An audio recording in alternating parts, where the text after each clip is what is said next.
ಕೊಬ್ಬರಿ ಒಂದು ಬಟ್ಲು, ಕಡಲೆಪಪ್ಪು ಸ್ವಲ್ಪ, ಮೆಣಸು, ಚಕ್ಕೆ, 4ರಿಂದ 5 ಲವಂಗ, ಶುಂಠಿ, 1 ಮೀಡಿಯಮ್ ಗಡ್ಡೆ ಬೆಳ್ಳುಳ್ಳಿ, ಕೊತ್ತಂಬರಿ ಸೊಪ್ಪು, ಟೊಮೆಟೊ, ಈರುಳ್ಳಿ ಇಷ್ಟನ್ನು ನಾವು ಮಿಕ್ಸಿಗೆ ರುಬ್ಕೊಬೇಕು. ನೋಡಿ ಎಲ್ಲ ಶಿಫ್ಟ್ ಮಾಡಿದ್ದೀನಿ ಇದಕ್ಕೆ. ಅರಿಶಿನ ಪುಡಿ ಸ್ವಲ್ಪ, ಖಾರ ನಾನು 2 ಸ್ಪೂನ್ ಹಾಕ್ಕೊತಾ ಇದ್ದೀನಿ, ಯಾಕಂದರೆ ನಮ್ಮ ಮನೇಲಿ ಖಾರ ತಿಂತಾರೆ. ನೀವು ನಿಮ್ಮ ಮನೇಲಿ ಎಷ್ಟು ಖಾರ ತಿಂತಾರೆ ಅಂತ ನೋಡಿಕೊಂಡು ಹಾಕ್ಕೊಳ್ಳಿ. ಧನಿಯಾ ಪೌಡರು 4 ಸ್ಪೂನ್ ಹಾಕ್ಕೊಂಡಿದ್ದೀನಿ ನಾನು.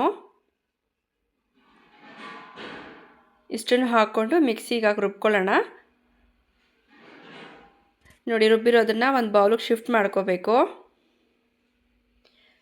ಎಣ್ಣೆ ಆ್ಯಡ್ ಮಾಡಬೇಕು. ಇದು ಎಣ್ಣೆ ಬದನೆಕಾಯಿ ಸಾರಲ್ವ, ಅದಕ್ಕೆ ಸ್ವಲ್ಪ ಎಣ್ಣೆ ಹಾಕ್ಕೊಂಡು ಮಸಾಲೆನ ಹಿಂಗೆ ಮಿಕ್ಸ್ ಮಾಡ್ಕೋಬೇಕು.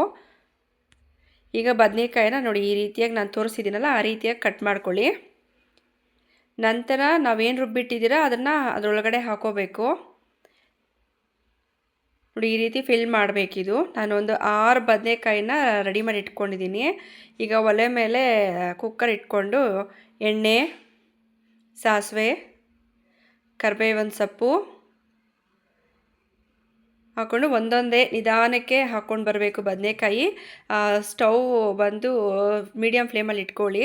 ನಿಧಾನಕ್ಕೆ ತಿರ್ಸ್ಕೊಳ್ಳಿ. ಈ ಥರ ಸ್ವಲ್ಪ ಕಲರ್ ಚೇಂಜ್ ಆಗಬೇಕು, ಅಲ್ಲಿವರೆಗೂ ಈ ಥರ ಫ್ರೈ ಮಾಡ್ಕೊಳ್ಳಿ ಎಣ್ಣೆಯಲ್ಲಿ ಬದನೆಕಾಯಿನ. ನೋಡಿ ಈಗ ಕಲರ್ ಚೇಂಜ್ ಆಗಿದೆ.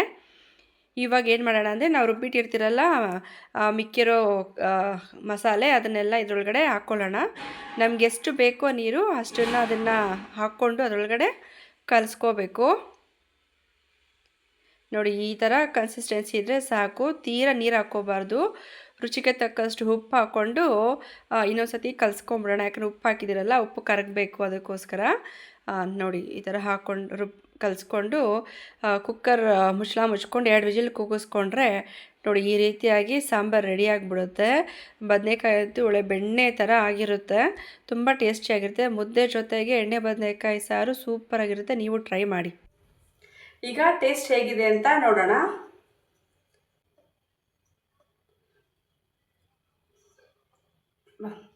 ಸೂಪರಾಗಿದೆ ಫ್ರೆಂಡ್ಸ್, ಟ್ರೈ ಮಾಡಿ. ಹಾಗೆ ನನ್ನ ಚಾನಲ್ ಸಬ್ಸ್ಕ್ರೈಬ್ ಮಾಡ್ಕೊಳ್ಳೋದು ಮಾತ್ರ ಮರಿಬೇಡಿ.